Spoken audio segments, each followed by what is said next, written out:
And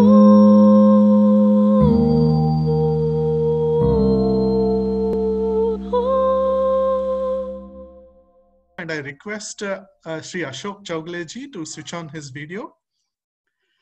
Namaste Ashok Chowgule ji. Let me please say a few words about you before you can begin. Sri Ashok Chowgule is an industrialist and a very well acknowledged leader in shipbuilding industry of Goa. His group of industries, their concerns include a vast range of business areas from mining to fisheries. He studied economics at Bristol University in UK, and he did an MBA at Case Western Reserve University in the USA. He's had very deep interest in Hindutva since 1991, and he's currently the working president external for Vishwa Hindu Parishad, and he works very closely with the Sangh. He's passionate about Sri Rama Janmabhoomi movement, which he sees as one that transcends the mere bricks and mortar aspects. He's a regular contributor of articles and other writings on various political and cultural issues related to Hindutva. He is an author of the book Christianity in India, The Hindutva Perspective, published by Hindu Vivek Kendra in 1999. So I now request Sri Ashok Chowgule ji to start his presentation. Thank you, Srinivas ji. And particular thanks to Indica for inviting me for this program, inviting me in my capacity as senior office bearer of Vishwa Hindu Parishad. The theme of my presentation was, I think, as was said, was beyond bricks and mortar, and this is really what I will dwell on. Now, in many ways, both Meenakshi ji and Narasimha ji, even though they had what can be called, say, a little bit called technical presentations, they did go to the to the areas which I wanted to talk about, and I'm really thankful for them because it gives me an opportunity to do things beyond what is there. So, I'm having a little problem, Srinivas ji. I think is it because I see your particular image on my screen. Is everybody able to hear me? Are you able to hear me? What I'm saying? Yes, we see you and we hear you. Okay. Thank you very much. Now, as I said, I wanted to go beyond. Like as I said, Srinivas has rightly said, beyond case of bricks and mortar. So this is really a civilizational issue. The civilizational issue is what we said that we called Ram a Maryada Purushottam, an ideal person to be emulated. Now, considering like the status of Sri Ram, in our society, which I think Atalji had rightly said, that the Ram Janmabhoomi movement is not just about Ram Mandir. Can you imagine an existence without Lord Ram? Our lives, philosophy, culture, art, he's everywhere. And this is really what can be said is the crux of the matter. And I think, this is what we want to, what we have to remember. And if you really look at what Meenakshi ji has presented, Meenakshi ji did not really invent anything. She did not go like saying that, let me first spend my time going into really the details and going into, what was there and interview or like go to the particular various places. She just reported, what already information that already existed in various books.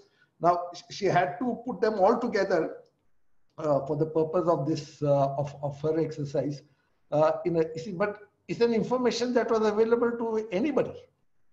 And therefore, what is happening, this one of the roles that I think today Indica is playing is in many ways a role, that should be played by what should be called mainstream institutions of inquiry, mainstream institutions of intellectual manthan.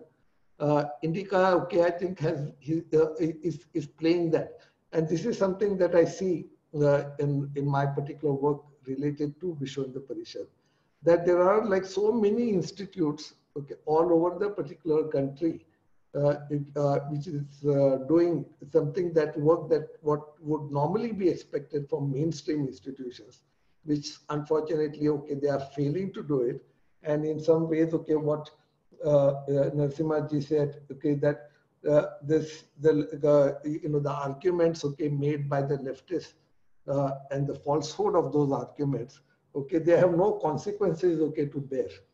And that is something that going forward, I think from this, we will have to look, the society will have to look into those aspects.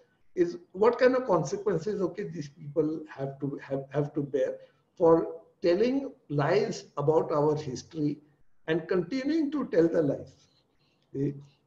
As Meenakshi ji had said, that the controversy was created by leftists that about the site, about the Janmabhoomi, the controversy that they created about, okay, like existence of that of the destruction of the mosque of the temple in 1528 and the building of the Babri structure, was really of quite a recent origin, and it was the reaction, okay, to the Ram Janmabhoomi movement coming to the center stage, okay, which in the second half of 1980s.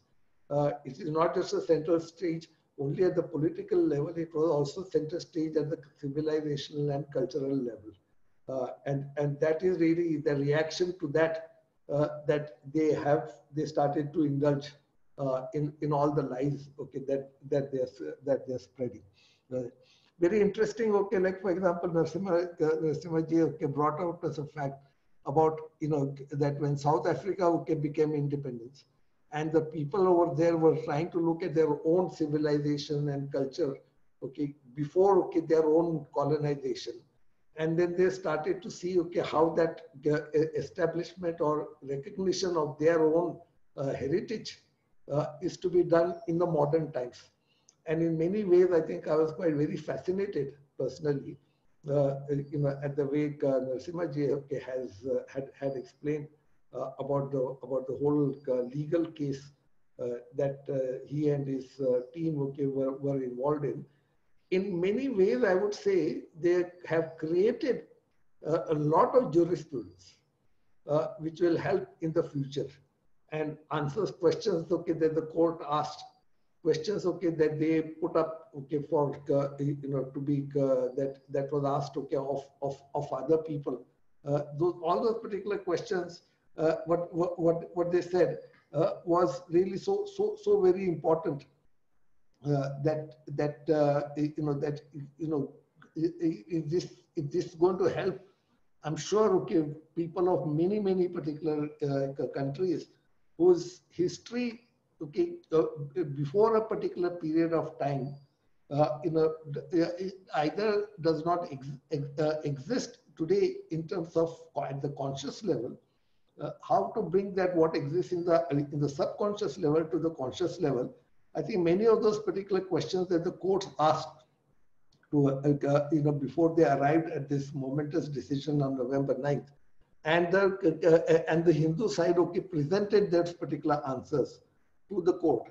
I'm sure, okay, that will help further, and this is really what is going to be the great benefit of the movement, beyond just, okay, making building a temple. A temple, of course, is important, because when we say that Sri Ram is the Maryada Purushottam, then we should ask, okay, what kind of monument should exist, okay, at his birthplace. So this question, I think, is today, so for now, has been answered, and from August 5th, the appropriate construction of that appropriate monument will start, and in as short a time as is possible by the team that has been established in the Sri Ram Janmabhoomi Tirtha Kshetra Trust, I'm sure, okay, they will do their utmost possible to make the appropriate structure.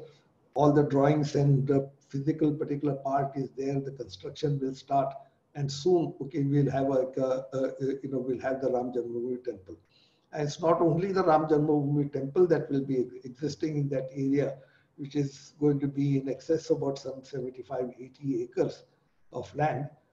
Whereas the temple footprint will probably occupy not more than a couple of acres, and in the balance in the land, there will be other structures and other places, okay, where events can take place.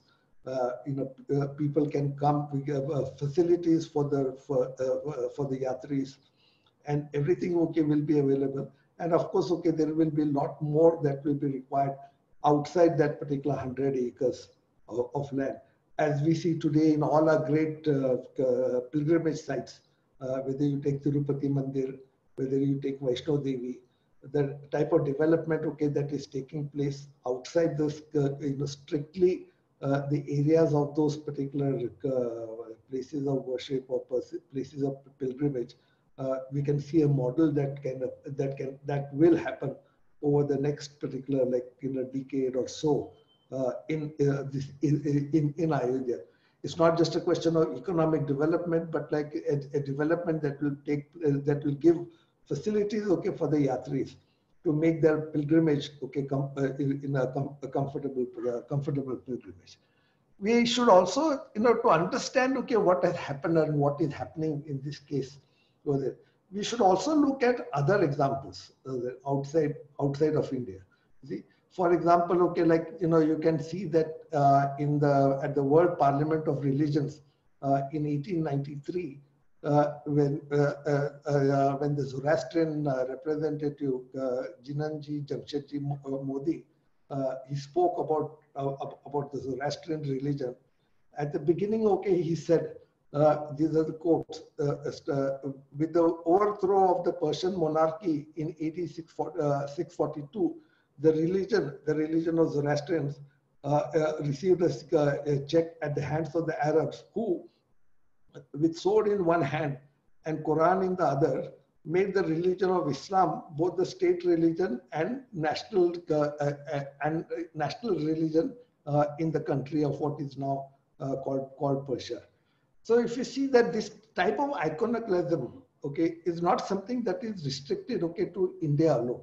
In fact, you can see that many of the monotheistic religions, okay, that went as invaders, and subsequently, okay, like other particulars of strict totalitarian systems that were sought to be established.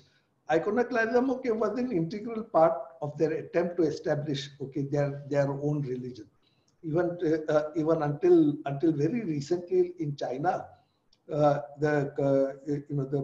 the particular places that were associated with Confucius were being, okay, like destroyed, or the use of the structures, okay, were changed from what they originally existed.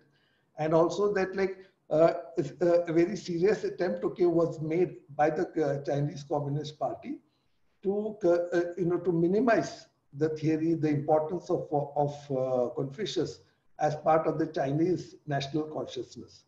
They did succeed to a certain extent, you see, and that is why many times you see in these places certain amount of, say, unrootedness amongst the people, and not an affinity to their own culture. As Narasimha Ji has said in his own in the presentation, that one of the serious aspects, okay, that was brought to the court and the court accepted it, is the continuity of our civilization.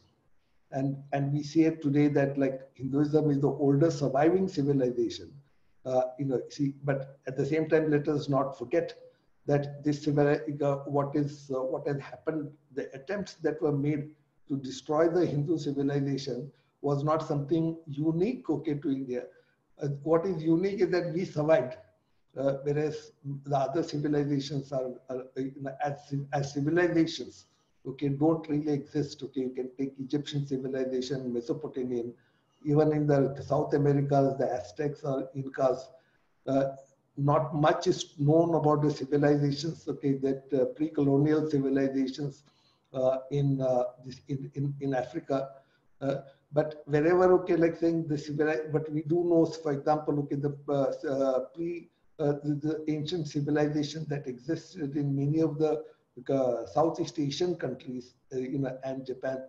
And we also know that in many of these civilizations, there is a very strong Hindu influence, and influence, okay, that is, okay, accepted, okay, by those particular people of those countries, okay, with gratitude.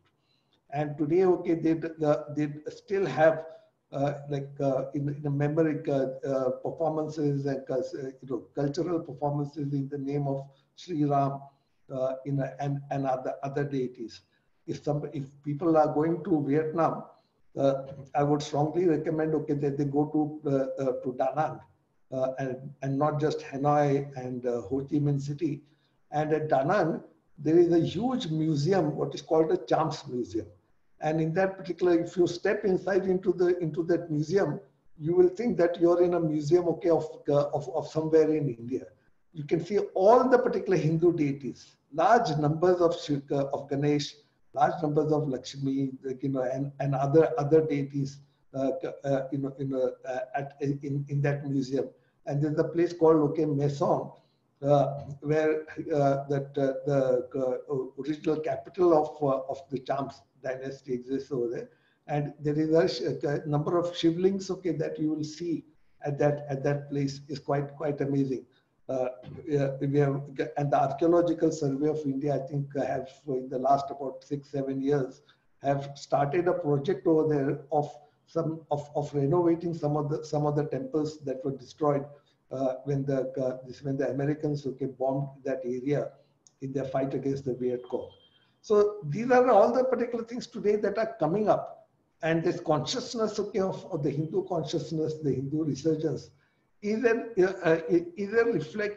impact is a continuation of the Sri Ram Janmabhoomi movement. So it's not only that, like, the temple will come, the temple that will come up will accelerate, okay, this civilization. And I'm sure, okay, that so many things that which we are today have been made to forget, they will today, okay, come out, okay, more and more, okay, strongly in our country. And we also should see that, like, what has happened in other places, as I mentioned, that take the case in like in Poland. Poland was a part of the of a Russian colony for quite a long time, and in Poland we had this when the Russians, okay, had occupied that place in the late 19th century. They had built one very large cathedral of the Russian Orthodox Church. This was built, okay, in a prominent place in Warsaw. It did not, okay, it was not built, okay, by destroying a Catholic church, and this Orthodox church, okay, was built. But as anybody visiting Russia will see that this Russian Orthodox Church has very a unique architecture, and you cannot, okay, miss it just by looking at it. You will say that this is a Russian Orthodox Church. So when Poland, okay, became decolonized in 1919, one of the first acts that they did was to bring down this particular church, because they saw this church, okay, the Russian Orthodox Church, just as, okay, like the objective of building that church was similar to what the objective of building that the Babri structure that stood there until December 6, 1992. It was not really, the idea was to signify that there was a dominance of an external agency, an external rule, which was in many ways culturally, okay, very different, okay, from the indigenous space. The same thing as what Mr. of Narasimha Ji has said, that what was presented in the court. This type of monuments, okay, of the slavery of the conquered lands, of the people of the conquered land, did not, okay, restrict itself only to places of worship. In Prague, there was a huge, okay, Stalin statue that overlooked the city that was built. And this was built, okay, this was built, okay, by the Marxist rulers of the then Czechoslovakia, you see. And again, the objective of that Marxist ruler, because that Marxist ruler had had the affinity to Marxism and not to the culture of Czechoslovakia. And Stalin, okay, was an important part in their hierarchy of Marxism, and it was built. It was built. It was really quite a massive particular statue.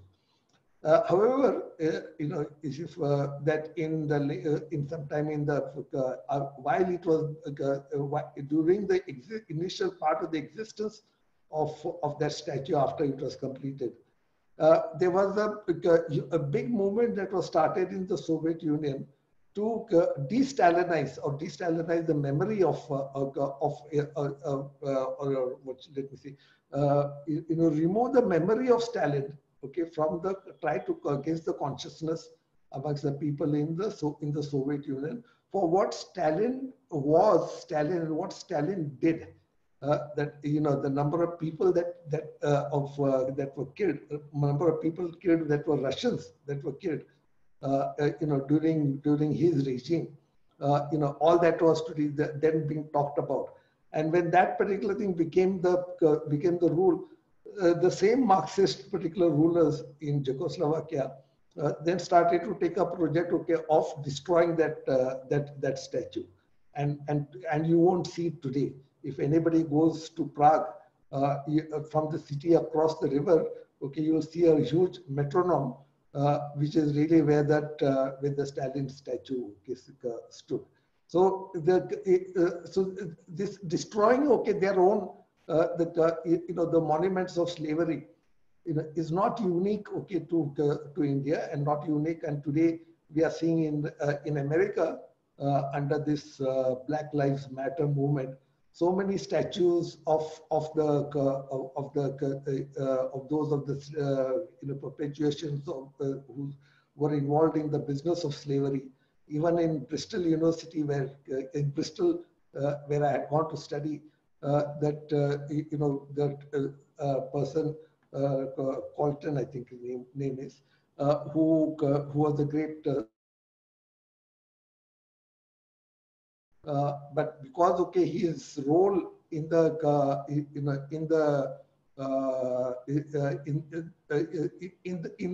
slavery movement, okay, his statue was also, okay, destroyed, and it was thrown into the river, into the Avon River, okay, that flows through Bristol. And I'll give you one more example, okay, that was in the case of Korea, when it was under the colonization of Japan. There was a very big, okay, the colonial administration was built in the premises of the emperor, of Korea, the ruler, in his old palace premises, and that it was built in such a way that you could not see the palace itself, so that people of the Koreans, okay, attempts were made for that you try and make the Koreans forget, okay, their own history by hiding their particular monuments. This hiding of monuments, even in India, was part of the British colonization project, like in Maharashtra. At Raigad Fort, which was the capital fort of Shivaji, if you go there today, you will see a lot of destruction that of the structures. Attempts are being made to reconstruct them, but why? And that destruction did not happen as part of the Maratha British War, which the last war, okay, which the Marathas lost. It happened afterwards, because the people from Maharashtra were going up to that particular fort, to Raigad, and they to take an inspiration of what existed over there. So to recover, okay, this of our own heritage, even in not just in terms of call it like civilization, but also in terms of monuments. Okay, that recovery I think is also very important to do, and I think that is really what we need to what we need to look at, and ensure, okay, that it happens. As quickly as possible. Again, can I just have a confirmation that my voice is being heard? Yes, sir. We can hear you well. We can see you well. All right. Okay. Because I'm having like a little problem. Okay, at my end to see what is happening. I think we start the Q&A. Yeah. Okay. I will. I can. I know that like okay, the time is gone. But as I said, okay, many of the things okay that I wanted to say already have been covered properly. Okay, by both Meenakshi ji and Narasimha ji. I just wanted to give a little bit of a larger perspective of what I call that beyond the bricks and mortar. And also the question that saying that Hindus are not Hindus are not the unique people who have been affected by this by the vandalism. I'm sure like I see that there are quite a lot of questions, so I will stop at this particular point, and I will hand over back to the organizers to take the program forward. Thank you very much, sir. You have very brilliantly brought forward the perspective that Indians and Hindus are not the only sufferers of iconoclasm, and even something like a communist party of China continues to indulge in iconoclasm, and the kind of a destruction they have done of their own cultural and civilizational artifacts is there for all to see.